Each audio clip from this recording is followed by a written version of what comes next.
In the last video I did on before you buy an analog modular synthesizer, I gave you all the reasons that you should think about before you made the big plunge. In this video, we're going to look at what you would want for a minimal system. This system that I'm showing you here, which obviously costs a great deal, is quite extensive. Although there are others that have far more extensive than this, like it's a never-ending rabbit hole. So what modules do you actually require to make all your basic sounds? Certainly not all that I have here. So in this video we're going to show you what you should buy to make all your basic sounds. You can virtually make any sound with a minimal complement. It just requires a little more creativity. Module 1, the MIDI interface. If you're going to have a keyboard to play on, you're going to need to convert your MIDI keyboard into a control voltage and gate signal which can feed the rest of your modules. So whatever system you start with, you'll need a MIDI interface module for it. Module 2, multiples. You're going to need multiples to be able to connect multiple things together. So you're going to have some kind of multiple module. The good part about it is they're relatively cheap, and for a small system you will only need one multiple module. The third part of your system will be your envelope generators. You will have to have at least 2 envelope generators. You can't do much without 2 of them. So you will buy 2 envelope generator modules. Module 4, some kind of mixer to mix your source waveforms. You're going to have some kind of analog mixer to mix your various waveforms, so you're going to need at least a 4-channel mixer. Module 5, or in actual fact 6, because we have 2 envelope generators. So module 6 will be your voltage control amplifier, and even though a pair of them is shown here, you only really need 1 voltage controlled amplifier in your minimal system. Module 7, your noise source.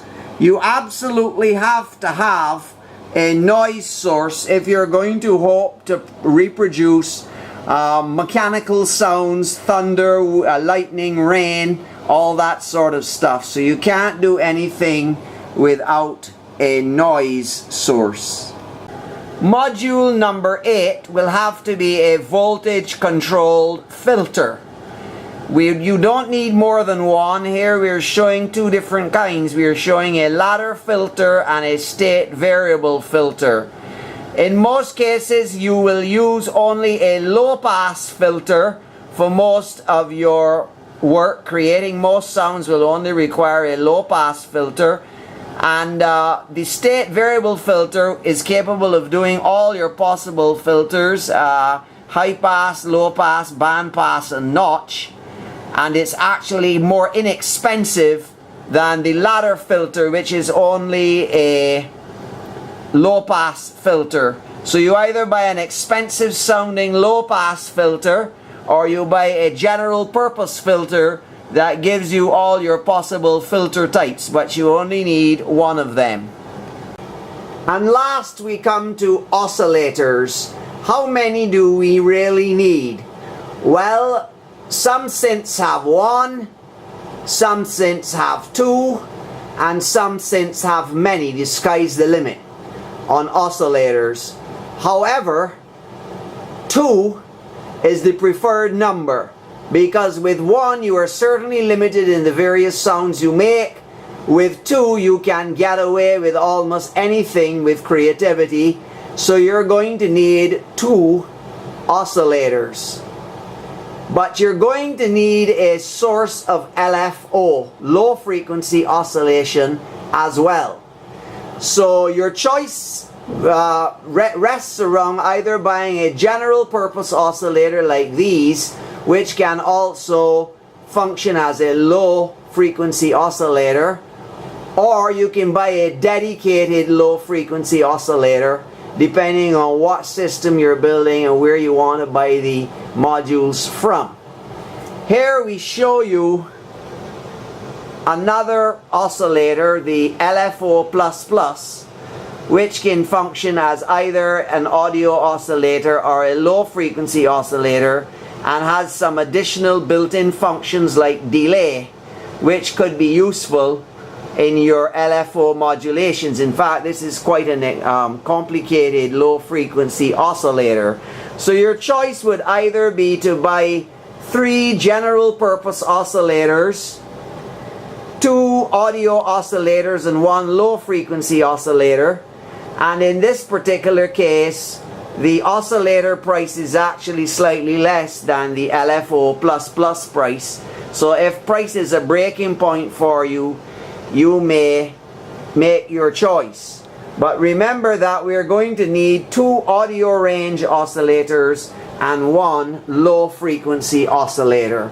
Now I've shown you all in the area of the Moog unit synthesizers.com modules, but of course you can go with Eurorack, Frac Rack, or any other system that you want.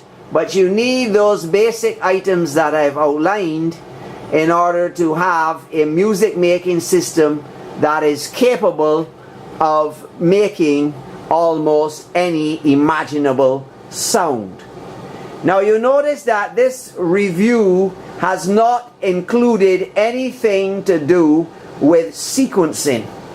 Sequencing is not absolutely required if your goal is merely creating sounds and you're using a multi-track system in your DAW.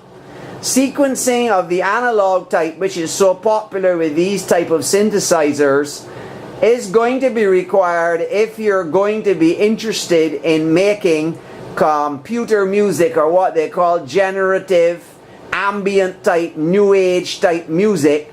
The background of that music is the short repetitive phrase that comes from an analog sequencer. But if you just want creative sounds to play from the keyboard and to put in your normal recordings, then the need to buy analog sequencing is practically disappeared.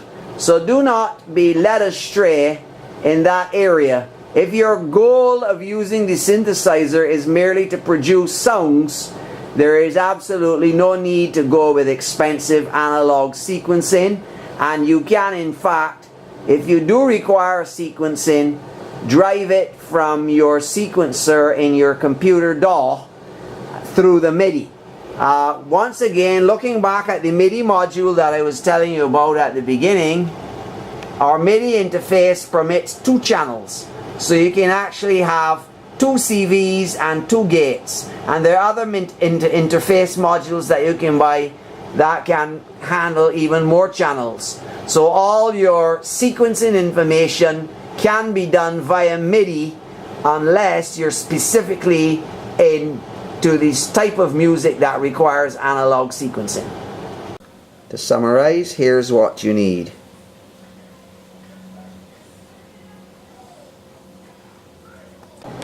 Thank you for watching the Stephen Mendes channel, and we'll see you soon again.